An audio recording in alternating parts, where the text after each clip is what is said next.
श्री स्वामी समर्थ. तुम्हा सर्वांचं माझ्या व्हिडिओमध्ये मनापासून खूप खूप स्वागत आहे. हिंदू धर्मात वटपौर्णिमा हा सण महिला मोठ्या उत्साहाने साजरा करतात. ज्येष्ठ महिन्यात येणारी पौर्णिमा हा दिवस वटपौर्णिमा म्हणून साजरा केला जातो. आपल्या पतीला उत्तम आयुष्य आणि आरोग्य लाभण्यासाठी हे व्रत करण्यात येतं.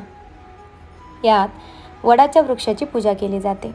या दिवशी स्त्रिया वटवृक्षाची पूजा करून मला व माझ्या पतीला आरोग्य संपन्न आयुष्य लाभू दे, तसेच धनधान्य, मुले, बाळं, संसाराचा विस्तार होऊन भरभराटी येऊ दे, असे वटपौर्णिमेला गाराणे घालतात. वड हा वृक्ष दीर्घायुष्य असल्याने वृक्षांचे संवर्धन आणि जतन व्हावे या हेतूने वृक्षाची पूजा करण्याची कल्पना भारतीय संस्कृतीने स्वीकारली आहे. ज्येष्ठ शुद्ध त्रयोदशीपासून पौर्णिमेपर्यंत हे व्रत करावेचे असते. 3 रात्र व्रत करावे असे सांगितले गेले. तरी 3 दिवस व्रत उपवास करणे अशक्य असल्यास फक्त पौर्णिमेलाच उपवास करावा. या व्रताचा विधीत नदीकाठची वाळू आणून पात्रात भरून तिच्यावर सत्यवान आणि सावित्री यांच्या मूर्ती ठेवल्या जातात. मग त्यांची षोडोपचाराने पूजा केली जाते. त्यानंतर 5 अर्घे घ्यावीत. मग सावित्रीची प्रार्थना करावी. पूजा झाल्यावर संध्याकाळी सुवासिनीसह सावित्रीची कथा ऐकावी. वटपौर्णिमा व्रत पूजा साहित्य आणि विधी. वटपौर्णिमेच्या पूजासाठी काही लागणारे साहित्य: हळद, कुंकू, सावित्री आणि सत्यवानांची मूर्ती, धूप, दीप, अगरबत्ती, निरांजन, 5 प्रकारची फळं, फुले, दिवा ठेवण्यासाठी रोवळी, वडाला गुंडाळण्यासाठी पांढरा मोठा धागा आणि पाणी भरलेला लहान कलश, पंचामृत, हिरव्या बांगड्या. वटपौर्णिमेचा पूजाविधी: सकाळची नित्यकर्म उरकल्यानंतर सुवासिनींनी सौभाग्य अलंकार परिधान करून देवाची प्रार्थना, तुळशी पूजन करून वडाच्या झाडाजवळ एकत्र व्हावं. आता वटसावित्री व्रताचा संकल्प कसा करावा? षोडोपचार पद्धतीने वडाची पूजा कशी करावी? बांबूच्या 2 टोपल्या घ्या. एका टोपल्यात 7 प्रकारचे धान्य कापडाने झाकून ठेवा. माता सावित्रीची मूर्ती दुसऱ्या टोपलीत ठेवावी आणि धूप, दीप, दिवा, अक्षता, कुमकुम, माऊली इत्यादी पूजेचे साहित्यही ठेवावे. माता सावित्रीची पूजा केल्यानंतर वटवृक्षाला 7 प्रदक्षिणा घालताना वटवृक्षाला माऊलीचा धागा बांधावा.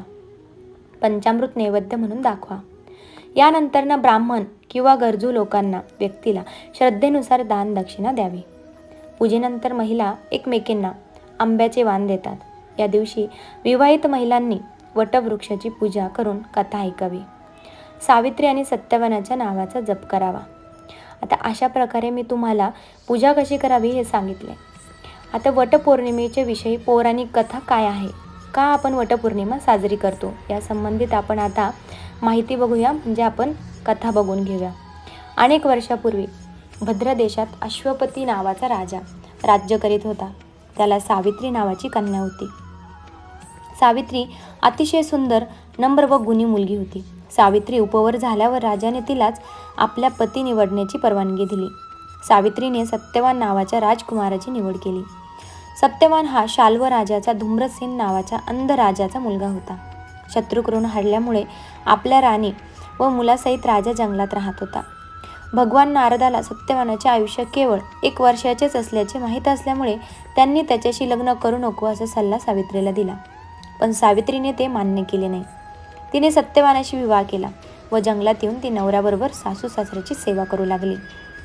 सत्यवानाचा मृत्यू जेव्हा 3 दिवसांवर येऊन ठेपला तेव्हा तिने 3 दिवस उपवास करून सावित्री व्रत आरंभिले. सत्यवान जंगलात लाकडे तोडण्यास निघाला असता सावित्री त्याच्याबरोबर गेली. लाकडे तोडता तोडता त्याला घेरी आली व तो जमिनीवर पडला. यमधर्म तिथे आला व सत्यवानाचे प्राण नेऊ लागला. सावित्री यमाच्या मागे आपल्या पतीबरोबर जाऊ लागली.